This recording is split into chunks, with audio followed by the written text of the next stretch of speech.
Hey everyone, welcome to my channel. If you like tech and helpful tips, don't forget to subscribe. Let's get started. Draining a Kubota fuel tank, whether for maintenance, fuel quality issues, or long-term storage, is a task that demands careful attention to safety and proper procedure. Before you even think about touching a wrench, prioritize safety. Always wear appropriate personal protective equipment, including safety glasses to protect your eyes from splashes and chemical-resistant gloves. Ensure you're working in a well-ventilated area, preferably outdoors, and absolutely prohibit any open flames, sparks, or smoking nearby, as diesel fuel is flammable. It's also a good practice to disconnect the battery's negative terminal to prevent any accidental electrical sparks. Gather your tools. You'll need a suitable fuel-rated container to collect the old fuel, a wrench set, likely metric for Kubota, pliers, a funnel, plenty of shop rags for spills, and potentially a siphon pump or a length of hose for more stubborn draining situations. Unlike some older vehicles, many Kubota tractors and equipment do not feature a dedicated drain plug at the bottom of the fuel tank itself. Instead, the most common and safest method involves disconnecting a fuel line at its lowest accessible point, allowing gravity to do most of the work. Start by locating the main fuel line that runs from the bottom of the fuel tank, often leading towards the fuel filter or the fuel injection pump. On many Kubota models, there might be a sediment bowl or a primary fuel filter assembly that serves as an excellent point to access the fuel flow.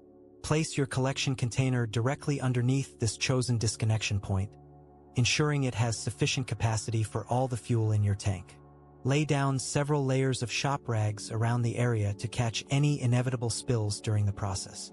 Carefully use your wrench to loosen the clamp or fitting securing the fuel line.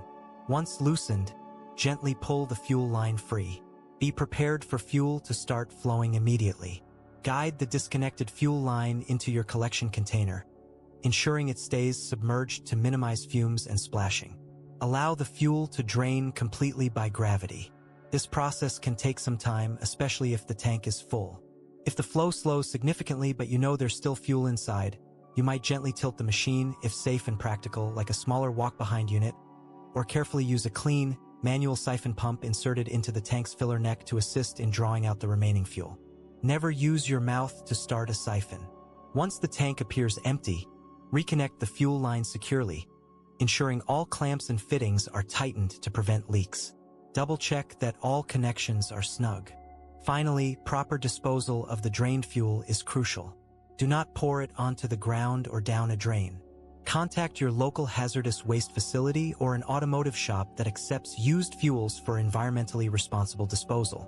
After draining and before restarting, remember to prime the fuel system to remove any air introduced during the process, especially if you disconnected lines leading to the filter or injection pump.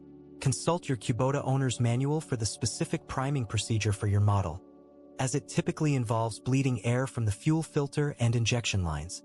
Following these steps ensures a safe and effective fuel tank drain. Thank you for watching, and please consider subscribing for more helpful Kubota maintenance tips.